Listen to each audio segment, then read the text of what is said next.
ಎಲ್ಲರಿಗೂ ನಮಸ್ಕಾರ ಫ್ರೆಂಡ್ಸ್. ಸ್ಫೂರ್ತಿ academy YouTube ಚಾನೆಲ್ಗೆ ಎಲ್ಲರಿಗೂ ಆತ್ಮೀಯವಾದ ಸ್ವಾಗತ. ಈ ವಿಡಿಯೋದಲ್ಲಿ ನಾವು ಮುಂಬರುವಂತಹ ಸಿಟೆಟ್ ಪರೀಕ್ಷೆ ಹಾಗೂ ಕರ್ನಾಟಕ ಟಿಇಟಿ ಪರೀಕ್ಷೆಗೆ ಉಪಯೋಗವಾಗುವಂತಹ language 1 Kannada question paper analysis ಮಾಡೋಣ ಫ್ರೆಂಡ್ಸ್. ಈ ಪ್ರಶ್ನೆ ಪತ್ರಿಕೆ CTET previous year question paper ಆಗಿರುತ್ತದೆ. ಈಗಾಗಲೇ ನಾವು ಸಿಟೆಟ್ ಈ ಪ್ರಶ್ನೆ ಪತ್ರಿಕೆಯ ಪಾರ್ಟ್ 1 ತರಗತಿಯನ್ನು ನಾವು ಮಾಡಿದ್ದೀವಿ ಫ್ರೆಂಡ್ಸ್. ನೀವು ಈಗಾಗಲೇ ಆ ತರಗತಿಯನ್ನು ನೋಡ್ಕೊಂಡಿದ್ರೆ ಅದರ ಮುಂದುವರೆದ ಭಾಗವಾಗಿ ವಿಡಿಯೋವನ್ನು ನೋಡ್ಕೊಳ್ಬಹುದು. ನೋಡಿಲ್ಲ ಅಂತಂದರೆ ಆ ತರಗತಿಯ ಲಿಂಕ್ ನಾನು ಡಿಸ್ಕ್ರಿಪ್ಷನ್ ಬಾಕ್ಸ್ನಲ್ಲಿ ಕೊಟ್ಟಿರುತ್ತೇನೆ, ಅಲ್ಲಿಂದ ನೀವು ಆ ತರಗತಿಯನ್ನು ಕೂಡ ನೋಡ್ಕೊಳ್ಬಹುದು.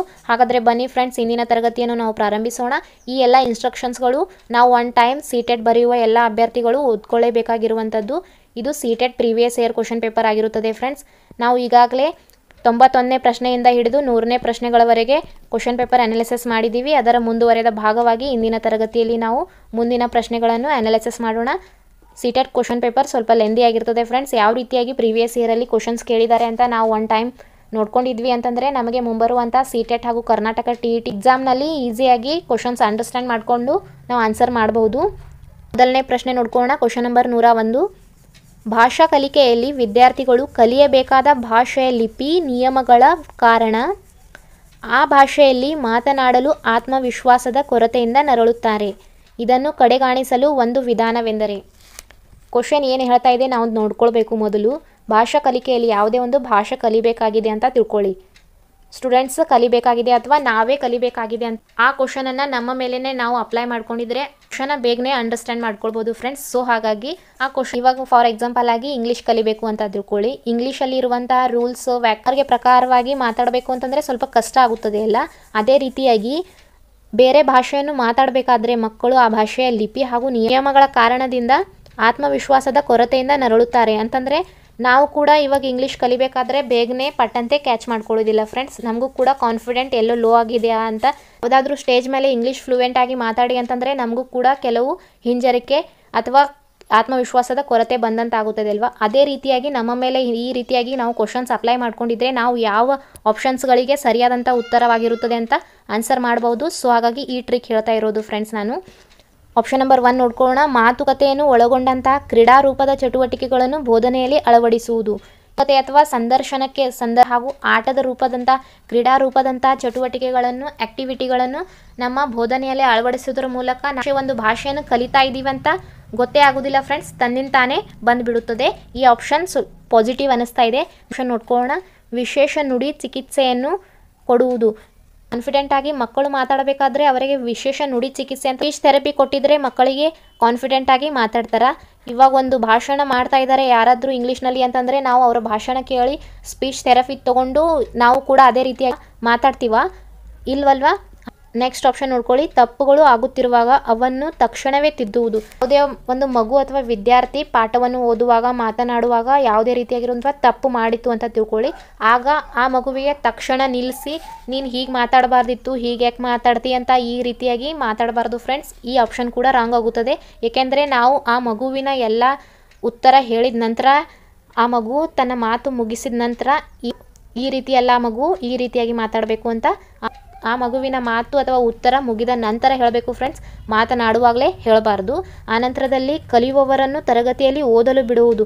ಆ ಮಕ್ಕಳು ತನ್ನಿಂತಾನೇ ಓದ್ತಾ ಇದ್ದಾರೆ ಅಂತ ಅವರಲ್ಲಿ ಕಾನ್ಫಿಡೆಂಟ್ ಬರುವುದಿಲ್ಲ ಫ್ರೆಂಡ್ಸ್. ಮಕ್ಕಳಿಗೆ ಏನು ಮಾಡಬೇಕು, ಸಕ್ರಿಯವಾಗಿ ತೊಡಗಿಕೊಳ್ಳುವಂತೆ ಯಾವುದೇ ರೀತಿಯಾಗಿರುವಂಥ ಕ್ರೀಡೆಗಳು ಆ್ಯಕ್ಟಿವಿಟಿ ಮೂಲಕ ಚಟುವಟಿಕೆ ಆಧಾರಿತವಾಗಿ ಬೋಧನೆ ಮಾಡಿದರೆ ಅವರು ಪರಿಣಾಮಕಾರಿಯಾಗಿ ಕಲಿತಾರೆ. ಎಫೆಕ್ಟಿವ್ ಟೀಚಿಂಗ್ ಕೂಡ ಆಗುತ್ತದೆ. ಸೊ ಹಾಗಾಗಿ ಇದಕ್ಕೆ ಸರಿಯಾದಂಥ ಉತ್ತರ ಅಂತಂದರೆ ಆಪ್ಷನ್ ನಂಬರ್ 1 ಆಗಿದೆ ಫ್ರೆಂಡ್ಸ್. ಈ ರೀತಿಯಾಗಿ ನಮಗೆ ಸಿಟೆಟಲ್ಲಿ ಕ್ವಶನ್ಸ್ಗಳನ್ನು ಕೇಳಿರ್ತಾರೆ ಫ್ರೆಂಡ್ಸ್. 3 ನೆಗೆಟಿವ್ ಆಪ್ಷನ್ಸ್ಗಳು, ಅದೇ ರೀತಿಯಾಗಿ ಒಂದು ಪಾಸಿಟಿವ್ ಆಗಿರುವಂಥ ಆಪ್ಷನ್ ಇರುತ್ತದೆ. ಯಾವುದು ನೆಗೆಟಿವ್ ಇದೆ ಯಾವುದು ಪಾಸಿಟಿವ್ ಇದೆ ಅಂತ ನಾವು ಥಿಂಕ್ ಮಾಡಿ ಆನ್ಸರ್ ಮಾಡಿದರೆ ಈಸಿಯಾಗಿ ಸಿಟೆಟಲ್ಲಿ 120ಕ್ಕಿಂತ ಹೆಚ್ಚು ಅಂಕಗಳನ್ನು ಪಡೆದುಕೊಳ್ಬೋದು ಫ್ರೆಂಡ್ಸ್. 102 ಕ್ವಶನ್ ನೋಡ್ಕೊಳ್ಳೋಣ. ಈ ದಿನದ ಪಾಠಕ್ಕೆ ನಾನು ಹಾಡೊಂದನ್ನು ಆರಿಸಿಕೊಂಡಿದ್ದೇನೆ. ಈ ಹಾಡನ್ನು ಕೇಳಿ ಪಾಠ ಕಲಿಯುವವರು ಖಾಲಿ ಇರುವ ಭಾಗಗಳನ್ನು ತುಂಬಬೇಕು. ಆನಂತರ ತುಂಬಿರುವುದನ್ನು ಸರಿಯೇ ಎಂದು ಗಮನಿಸೋಣ. ಮೇಲ್ಕಂಡ ಹೇಳಿಕೆ ಮಾಹಿತಿ ಡ್ಯಾಶ್ ಪರೀಕ್ಷಿಸುವ ಚಟುವಟಿಕೆ. ಸೊ ಹಾಗಾದರೆ ಇದರಲ್ಲಿ ಮಾಹಿತಿಯನ್ನು ಡ್ಯಾಶ್ ಪರೀಕ್ಷಿಸುವ ಚಟುವಟಿಕೆ ಆಗಿದೆ ಅಂತಂದರೆ ಮಾಹಿತಿಯ ಅಂತರವನ್ನು ಪರೀಕ್ಷಿಸುವ ಚಟುವಟಿಕೆ ಆಗಿರುವಂಥದ್ದು. ನೆಕ್ಸ್ಟ್ ಕ್ವಶನ್ ನೋಡ್ಕೊಳ್ಳೋಣ. 103 ಕ್ವಶನ್. ಈ ತರಗತಿಯನ್ನು ನೀವು ಸ್ಕಿಪ್ ಮಾಡದೆ ಕೊನೆಯವರೆಗೂ ನೋಡ್ಕೊಂಡಿದ್ರೆ ಫ್ರೆಂಡ್ಸ್ ನಿಮಗೆ ಸಿಟೆಟಲ್ಲಿ ಯಾವ ರೀತಿಯಾಗಿ ಕ್ವಶನ್ಸ್ ಬರ್ತವೆ ಅಂತ ಗೊತ್ತಾಗುತ್ತದೆ. ಸೊ ಹಾಗಾಗಿ ತರಗತಿಯನ್ನು ಸ್ಕಿಪ್ ಮಾಡದೆ ಕೊನೆಯವರೆಗೂ ನೋಡ್ಕೊಳ್ಳಿ. ಹೇಳಬೇಕಾದ ವಿಷಯಗಳ ತಿರುಳು ಹೆಚ್ಚಾದರೂ ಅದರ ಹೆಚ್ಚಳ ಆರ್ಥಿಕ ಭಾರವನ್ನು ಹೊರಿಸುವುದಿಲ್ಲ, ಅಲ್ಲದೆ ಇನ್ನೂ ಆಳವಾದ ಗ್ರಹಿಕೆಗೆ ಸಹಾಯಕವಾಗುತ್ತದೆ ಎಂಬ ಹೇಳಿಕೆ ಯಾವ ಮಾಧ್ಯಮವನ್ನು ಕುರಿತು ಹೇಳಿರುವಂಥದ್ದು? ಈ 4 ಮಾಧ್ಯಮಗಳಲ್ಲಿ ಯಾವ ಮಾಧ್ಯಮದ ಕುರಿತು ಈ ಹೇಳಿಕೆಯನ್ನು ಕೊಟ್ಟಿರುವುದು ಅಂತ ಕೇಳ್ತಾ ಇದ್ದಾರೆ. ಹಲಗೆ ಬಳಪ ಅಂತಂದರೆ ಬ್ಲ್ಯಾಕ್ ಬೋರ್ಡ್ ಆ್ಯಂಡ್ ಚಾಕ್ಪೀಸ್ ಪೆನ್ಸ್ ಹೇಳ್ತಾ ಇರೋದು. ಆನಂತರದಲ್ಲಿ ಓವರ್ ಹೆಡ್ ಪ್ರೊಜೆಕ್ಟರ್, ಇದು ಕೂಡ ಅಲ್ಲದಿರುವುದು ಫ್ರೆಂಡ್ಸ್. ಆನಂತರದಲ್ಲಿ ಕಾಗದ, ಇದು ಕೂಡ ಅಲ್ಲ, ಏಕೆಂದರೆ ಎಲೆಕ್ಟ್ರಾನಿಕ್ ಇದಕ್ಕೆ ಸರಿಯಾಗಿರುವಂಥ ಆನ್ಸರ್. ಎಲೆಕ್ಟ್ರಾನಿಕ್ಸ್ನಲ್ಲಿಯೇ ಓವರ್ ಹೆಡ್ ಪ್ರೊಜೆಕ್ಟರ್ ಮತ್ತು ಸ್ಲೈಡ್ಸ್ಗಳು ಕೂಡ ಬರ್ತವೆ ಫ್ರೆಂಡ್ಸ್, ಇದರಲ್ಲಿಯೇ ಮರ್ಜ್ ಆಗಿರುವಂಥವು. ಸೊ ಹಾಗಾಗಿ ಇದಕ್ಕೆ ಸರಿಯಾದಂಥ ಉತ್ತರ ಅಂತಂದರೆ ಆಪ್ಷನ್ ನಂಬರ್ 1 ಆಗಿದೆ. ನೆಕ್ಸ್ಟ್ 105 ಕ್ವಶನ್ ನೋಡ್ಕೊಳ್ಳೋಣ ಫ್ರೆಂಡ್ಸ್. ಭಾಷಕರಿಂದ ತುಂಬಿರುವ ತರಗತಿಯಲ್ಲಿ ಒಂದು ಭಾಷೆಯನ್ನು ಕಲಿಯುವಾಗ, ಬಹುಭಾಷಕರು ಅಥವಾ ಮಲ್ಟಿಲಿಂಗ್ವಲಿಸಮ್ ಅಂತ ಕೂಡ ಕರಿಬಹುದು ಫ್ರೆಂಡ್ಸ್.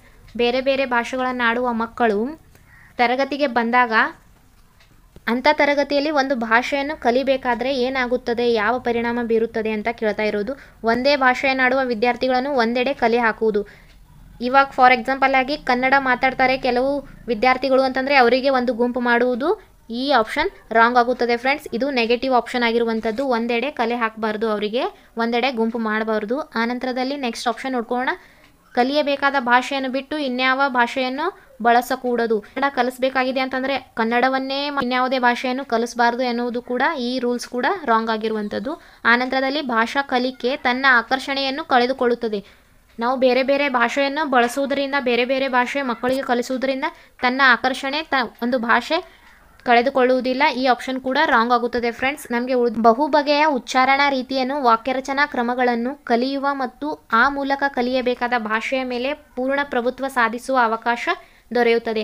ಮಕ್ಕಳಿಗೆ ಬೇರೆ ಬೇರೆ ಭಾಷೆಯನ್ನಾಡುವ ಮಕ್ಕಳು ಒಂದೆಡೆ ನಮ್ಮ ತರಗತಿ, ಈಗ ಫಾರ್ ಎಕ್ಸಾಂಪಲ್ ಆಗಿ ಇಂಗ್ಲೀಷ್ ಮಾತನಾಡುವಂಥ ಮಗು ಇಬ್ಬರು ಕೂಡ ಫ್ರೆಂಡ್ಸ್ ಇದ್ದಾರೆ ಅಂತ ತಿಳ್ಕೊಳ್ಳಿ.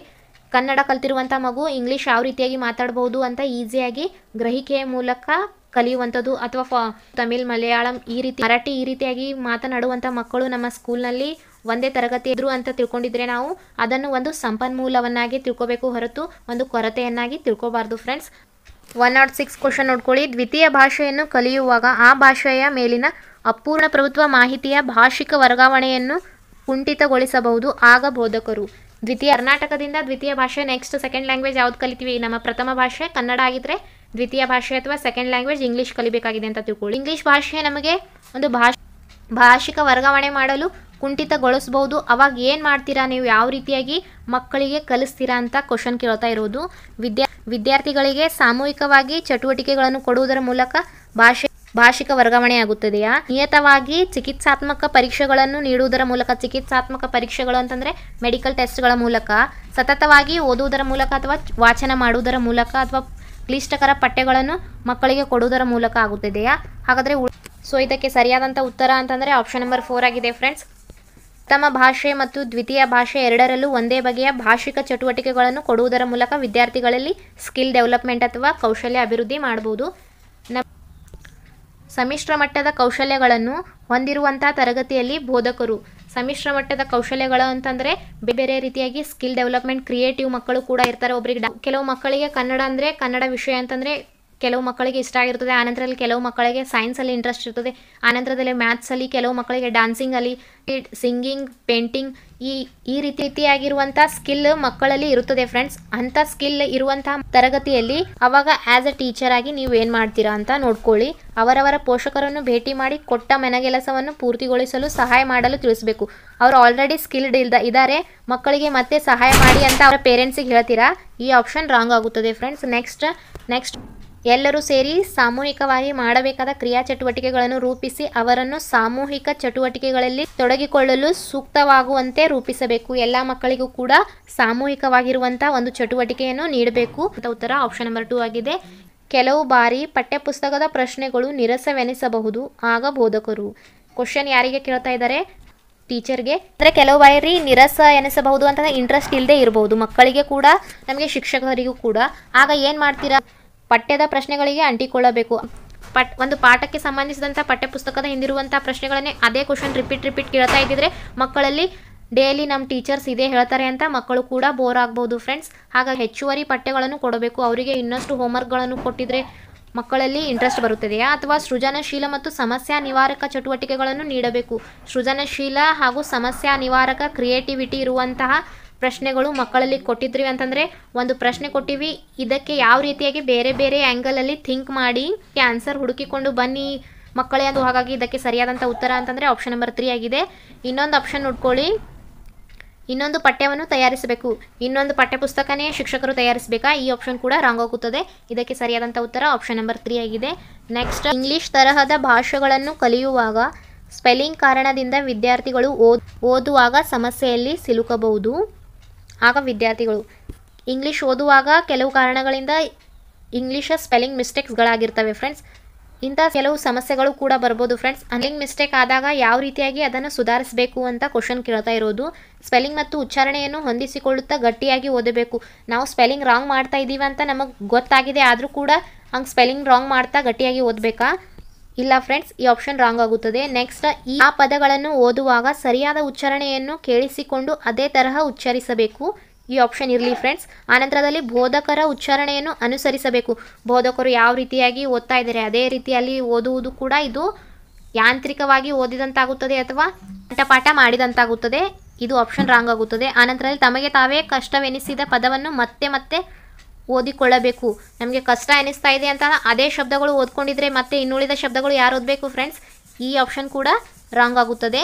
ಹಾಗಾದರೆ ಯಾವುದೇ ಒಂದು ಪದ ಹೇಗೆ ಉಚ್ಚಾರಣೆ ಮಾಡಬೇಕು ಅಂತ ನಾವು ಟೀಚರ್ಸ್ಗೆ ಕೇಳ್ತೀವಲ್ವಾ, ಇದು ಯಾವ ರೀತಿಯಾಗಿ ಉಚ್ಚಾರಣೆ ಮಾಡಬೇಕು ಟೀಚರ್ ಅಥವಾ ಸರ್ ಅಂತ ಕೇಳ್ತೀವಿ. ಸೊ ಹಾಗಾಗಿ ಆ ಪದಗಳನ್ನು ಓದುವಾಗ ಸರಿಯಾದ ಉಚ್ಚಾರಣೆಯನ್ನು ನಾವು ಶಿಕ್ಷಕರು ಯಾವ ರೀತಿಯಾಗಿ ಉಚ್ಚಾರ ಮಾಡ್ತಾರೆ ಅಂತ ಅದನ್ನು ನಾವು ಕೇಳಿಸ್ಕೊಂಡು ಅದೇ ಥರನಾಗಿ ಉಚ್ಚಾರ ಮಾಡಿದರೆ ನಮ್ಮ ಸ್ಪೆಲ್ಲಿಂಗ್ ಮಿಸ್ಟೇಕ್ ಕೂಡ ಕರೆಕ್ಟ್ ಆಗುತ್ತದೆ.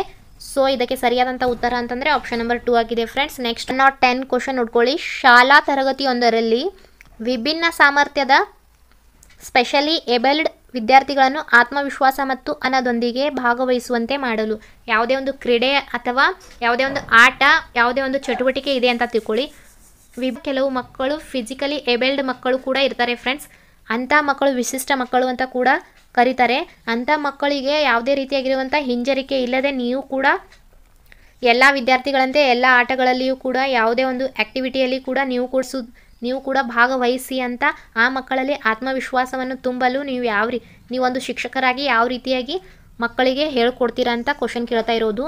ಅದಕ್ಕೆಂದೇ ನುರಿತ ಅಧ್ಯಾಪಕರನ್ನು ನೇಮಿಸಬೇಕು. ಅಂಥ ಮಕ್ಕಳಿಗೆ ಕಲಿಸುವಂಥ ಟೀಚರ್ಸನ್ನು ತರಬೇಕಾ? ಈ ಆಪ್ಷನ್ ರಾಂಗ್ ಆಗುತ್ತದೆ. ಆಲ್ರೆಡಿ ನಾವು ಟೀಚರ್ಸೇ ಇರ್ತೀವಿ ಫ್ರೆಂಡ್ಸ್, ಏಕೆ ಮತ್ತೆ ಬೇರೆ ಟೀಚರ್ಸ್ ತರಬೇಕು? ನಾವೇ ಕಲಿಸಬೇಕಾಗುತ್ತದೆ. ಅಂಥ ವಿದ್ಯಾರ್ಥಿಗಳನ್ನು ಕಲೆ ಹಾಕಿ ಇತರ ವಿದ್ಯಾರ್ಥಿಗಳಿಂದ ಬೇರ್ಪಡಿಸಬೇಕು. ಇದು ಬೇರ್ಪಡಿಸಬೇಕು ಅಂತ ಬಂತು ಅಂತಂದರೆ ಈ ಆಪ್ಷನ್ ಕೂಡ ರಾಂಗ್ ಆಗುತ್ತದೆ. ಬೇರ್ಪಡಿಸಬಾರ್ದು, ಎಲ್ಲರ ಜೊತೆಯಲ್ಲಿಯೇ ಕುಳಿತು ವಿಶಿಷ್ಟ ಮಕ್ಕಳಿಗೆ ಕೂಡ ಕಲಿಸಬೇಕು. ಆನಂತರದಲ್ಲಿ ಅವರಿಗೆ ಪ್ರತ್ಯೇಕ ಬಂತು ಅಂತಂದರೆ ಈ ಆಪ್ಷನ್ ಕೂಡ ರಾಂಗ್ ಆಗುತ್ತದೆ. ಅವರಿಗೆ ಯಾವುದೇ ರೀತಿಯಾಗಿರುವಂಥ ಪ್ರತ್ಯೇಕತೆ ಇರಲೇಬಾರದು, ಎಲ್ಲರ ಜೊತೆಯಲ್ಲಿಯೇ ಕಲಿಸಬೇಕು ಅಂತ ಮಕ್ಕಳಿಗೂ ಕೂಡ ಪರಸ್ಪರ ಚರ್ಚೆ, ವಿನಿಮಯ ಮತ್ತು ಸಹಕಾರಯುಕ್ತ ಅವಕಾಶವನ್ನು ಕಲ್ಪಿಸಿಕೊಡಬೇಕು. ಪರಸ್ಪರ ಎಲ್ಲ ಮಕ್ಕಳ ಜೊತೆಗೆ ಪರಸ್ಪರ ಚರ್ಚೆ ಮಾಡಬೇಕು, ವಿನಿಮಯ ಮಾಡಬೇಕು. ಸಹಾಯಕರ ಯುಕ್ತ ಅಂತಂದರೆ ಎಲ್ಲರೂ ಸಪೋರ್ಟಿವ್ ಆಗಿ ಎಲ್ಲ ಮಕ್ಕಳ ಜೊತೆಗೇನೆ ಅಂಥ ಮಕ್ಕಳಿಗೂ ಕೂಡ ಕಲಿಸಬೇಕು. ಸೊ ಹಾಗಾಗಿ ಇದಕ್ಕೆ ಸರಿಯಾದಂಥ ಉತ್ತರ ಅಂತಂದರೆ ಆಪ್ಷನ್ ನಂಬರ್ 4 ಆಗಿದೆ.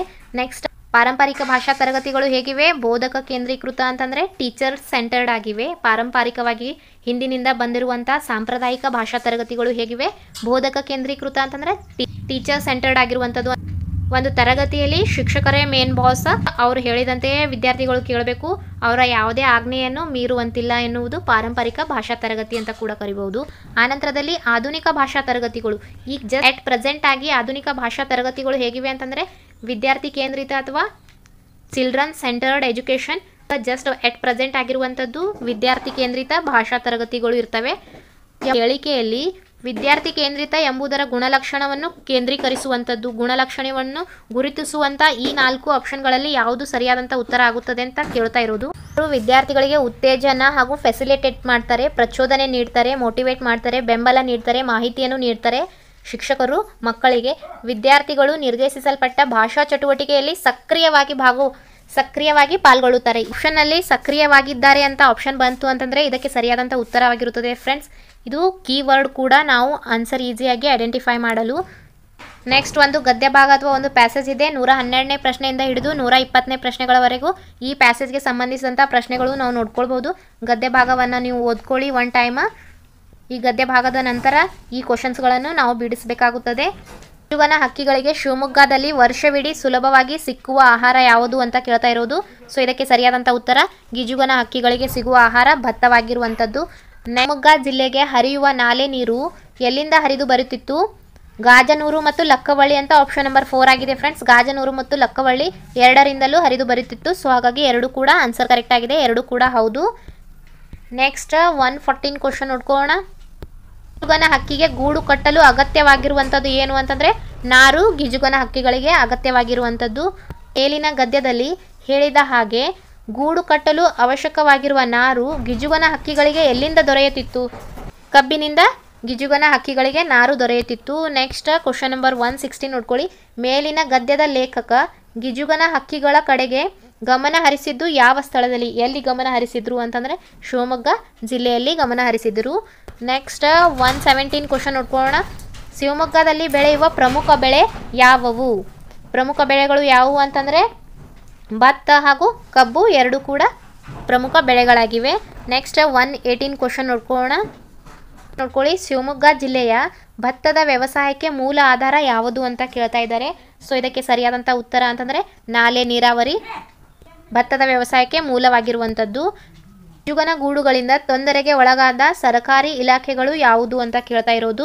ಗಿಜುಗನ ಹಕ್ಕಿಗಳಿಂದ ತೊಂದರೆಗೆ ಒಳಗಾಗಿರುವಂತಹ ಸರ್ಕಾರಿ ಇಲಾಖೆಗಳು ಅಂತಂದರೆ ಟೆಲಿಫೋನ್ ಇಲಾಖೆ ಹಾಗೂ ವಿದ್ಯುತ್ ಶಕ್ತಿ ಇಲಾಖೆ ಎರಡು ಕೂಡ ಸರಿಯಾಗಿರುವಂಥದ್ದು. ಸೊ ಹಾಗಾಗಿ ಎರಡು ಕೂಡ ಹೌದು. ಗಿಜುಗನ ಗೂಡು ವಿದ್ಯುತ್ ತಂತಿಯ ಮೇಲೆ ಕಟ್ಟಿದಾಗ ಆಗುವ ಅನಾಹುತ ಯಾವುದು? ಗಿಜುಗನ ಹಕ್ಕಿಗಳ ಗೂಡು ವಿದ್ಯುತ್ ತಂತಿ ಅಥವಾ ಕರೆಂಟ್ ವೈರ್ ಮೇಲೆ ಕಟ್ಟಿದಾಗ ಯಾವ ಅನಾಹುತ ಆಗುತ್ತದೆ ಅಂತ ಕೇಳ್ತಾ ಇರೋದು? ಶಾರ್ಟ್ ಸರ್ಕ್ಯೂಟ್ ಆಗುತ್ತದೆ ಫ್ರೆಂಡ್ಸ್. ಈ ತರಗತಿ ನಿಮಗೆ ಇಷ್ಟವಾಗ್ತಾ ಇದ್ದರೆ ಒಂದು ಲೈಕ್ ಮಾಡಿ, ನಿಮ್ಮ ಆದಷ್ಟು ಫ್ರೆಂಡ್ಸ್ಗಳಿಗೂ ಕೂಡ ಶೇರ್ ಮಾಡೋದನ್ನು ಮರಿಬೇಡಿ. ತಪ್ಪದೇ ಸಬ್ಸ್ಕ್ರೈಬ್ ಮಾಡ್ಕೊಳ್ಳಿ. Thanks for watching video. Thank you.